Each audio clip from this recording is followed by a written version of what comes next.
Click on the Network Tools tab and click, for instance, on the IP monitor to start the IP monitor. The network traffic can be monitored. You can enter the host name to be monitored. You can export the results to Excel, HTML, text or XML. You can of course print. You can filter. You can clear the list and start. Well, when we start, it's cleared and all the traffic on your network, it's not very busy at the moment, will be monitored and listed. You can widen or hide and make the row height a bit larger. You can print, of course, the result. You can search in the result, for instance, spot. So you can search in the traffic you collected. The date and time is exactly monitored in the list, so it's quite a handy tool. Okay, let's stop it and clear it. You can also inspect all your network adapters on your system. It's a very neat way to inspect all the network adapters on your network. It's simple but handy. We have a DNS tool. You can enter, for instance, Apple, select a DNS server, query them, and here you have all the DNS information about Apple. You can select Google and do the same query, and here the same information but then about Google. Let's close it. We have a whois query. Let's examine Jupiler BE. Select the BE whois server in Belgium. Select query. There you have the result. You can tidy it up a bit, delete it, because it's the default editor used in Folder. You can again print it and you have the information about this site, and that's handy because most tools don't have that on the internet. Click that. We can expect MX records. We have some predefined. Let's use Google, use the 888 Google DNS server and query, and here have your MX records of Google. We can do the same for Apple and query them again. You see the tiny dots on the end of the field. That will, when you click on it, you will open the editor. You can add your own if you want and just save them, and then they will be shown in the list. So for instance, let's add one. We add ibm.com.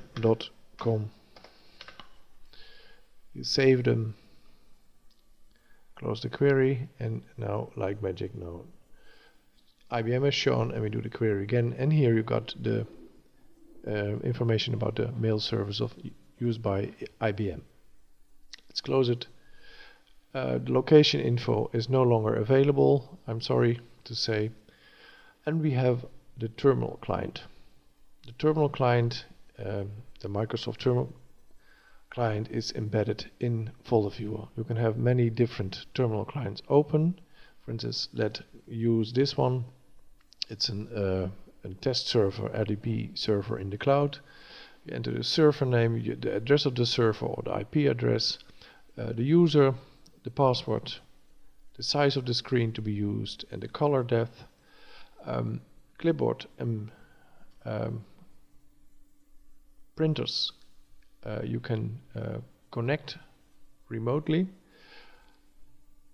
Drives and ports, when they are checkmarked, you have to checkmark because of security reasons again when you make contact with the server.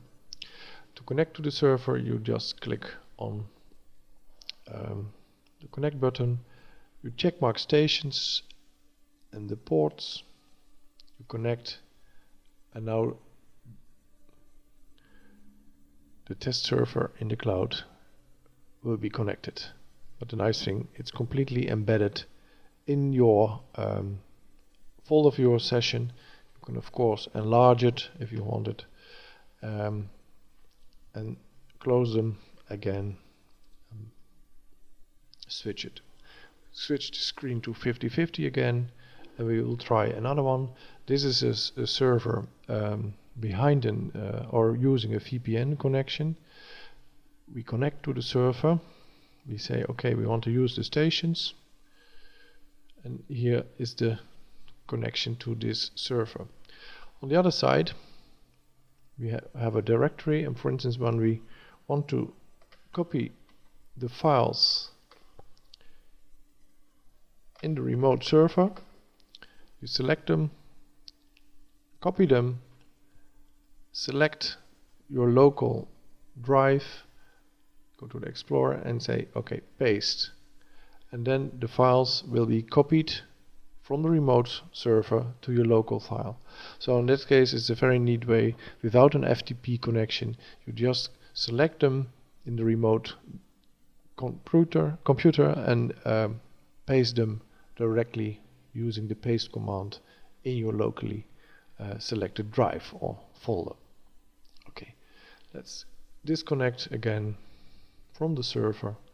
It's closed, and like I said, you can have many terminal clients open at the same time. So let's go to this server again, connected, and you have this test server running up and running.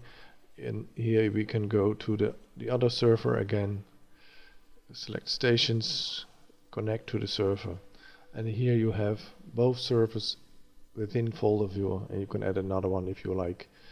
Well, that's a neat and handy way to connect and use the tools inside FolderViewer.